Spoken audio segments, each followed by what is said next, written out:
Good morning, everyone, and thank you for joining this presentation today. And I'm excited to present how the economic drives strategic growth at Mecca. And I'm Han. In the next few minutes, we'll discuss 4 topics about the economic and find out how they influence with Mecca. Okay, so topic 1, the microeconomics and the business cycle. Okay, so the first indicators of macroeconomy is the gross domestic production. It means the total value of all final goods and services produced within a country's borders over a specific period, and it contains consumption, investment, next export expenditure, and government spending. Economists distinguish then between nominal GDP, which measures output at current prices, and real GDP, holds price constant to show changes in actual output. And GDP is also a concurrent indicator of economic health. It rises during expansion and falls during recession. The second indicator is inflation rate. Inflation rate is the rate at which general price level of goods and the service is rising over time, and it's measured by the consumer price index, then which tracks the cost of a basket of goods and service purchased by the average household. So a moderate inflation is normal, but a high inflation can erode purchasing power, while deflation can signal weak demand and it affects consumer spending, in interest rates, and business costs. And yeah, in Australia, the Reserve Bank of Australia targets a 2 to 3% of inflation rate as price stability. The third indicator is the unemployment rate. It's the percentage of labor force that's jobless but actively seeking work. So it reflects unused labor resources in the economic. A rising unemployment rate means more people are unable to find jobs and is a sign of economic slowdown. While a falling unemployment rate, it indicates a strengthening labor market and often a growing economic. Okay, so now let's find some impact of changes in macroeconomic indicators on the business cycle. So the first phase is expansion phases.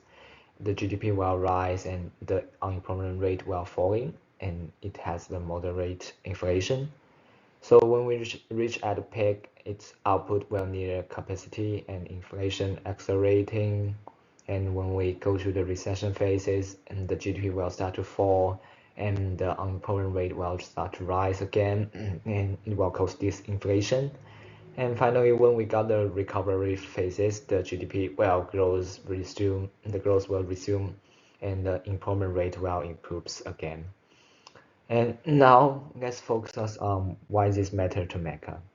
Because the overall economic condition and business cycles significantly impact a company's business performance and consumer behavior. And yeah, so we will have a quick example to check it how it works. So here are some examples to help us have a better understanding of it. So, for example, during the periods of economic expansion, consumers have increased disposable income and confidence, which try to boost retail spending, like beauty products we made. And during such periods, Mecca can anticipate stronger sales growth and may plan expansion like other new strategy to meet customer demands. Conversely, during economic downtowns or recession, consumer will spend typically tighten and as households become more cautious, and this can lead to weaker sales in the discretionary beauty category, prompting Mecca to make strategy decisions like controlling their costs and reducing over-the-top spending. Yeah, so now let's move to the topic 2, the aggregate demand and aggregate supplies analysis. And here in 2024, the Australia government introduced a nationwide tax cut policy, and it increased household disposable income and stimulated the consumer spending. And here we will use the aggregate demand and aggregate supply model to analyze its impact. So we can see this policy shaped the aggregate demand curve rightward, from aggregate demand 0 to aggregate demand 1. And in the short run, the equilibrium point rises from E0 to E1, and also leading the real GDP growth from Y0 to Y1. An increase in the price level also show up from price 0 to price 1. However, in the long run, as business face higher wages and production costs, the short-term aggregate supply curve will gradually shift leftward.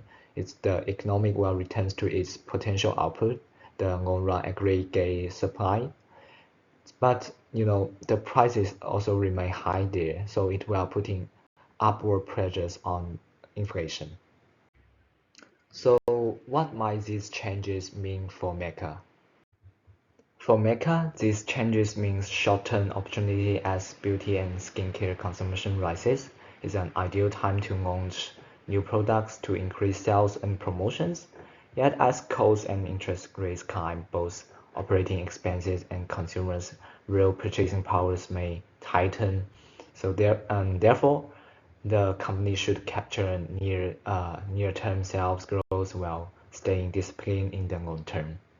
Yeah, so let's move to the topic 3, the tariffs and trade wars. So with the return of President Trump, tariffs are again in focus.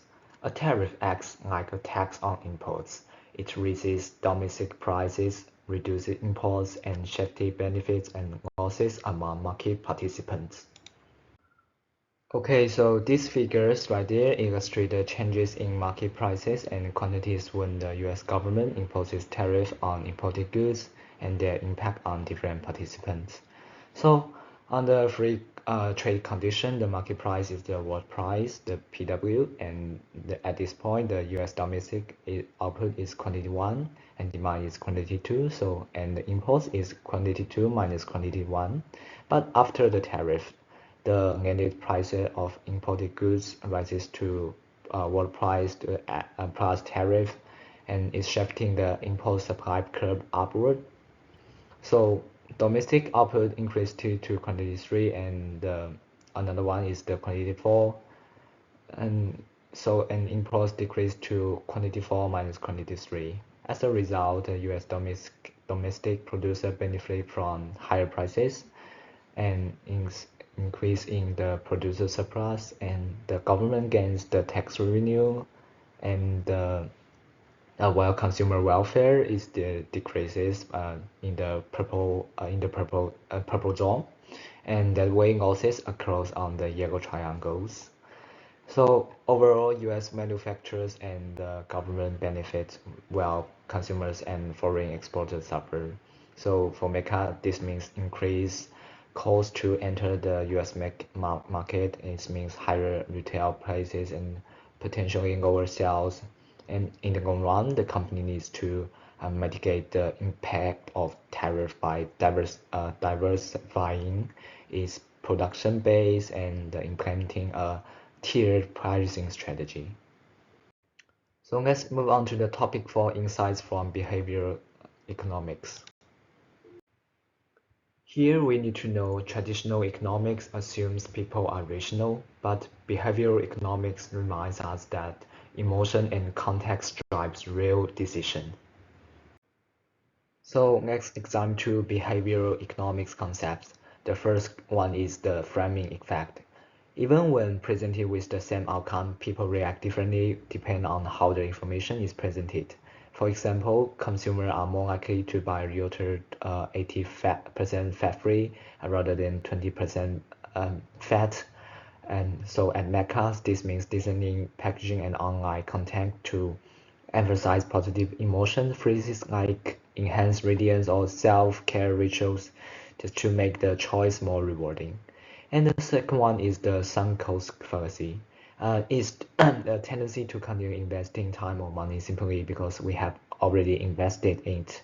So in our beauty routines, customer may persist with products that aren't actually effective, but Mecca can leverage this insight into trust building by offering free consultation or convenient exchange option to helping customers to make more informed decisions.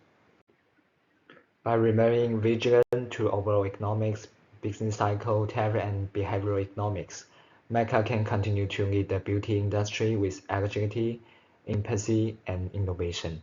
And this concludes my presentation. Thank you.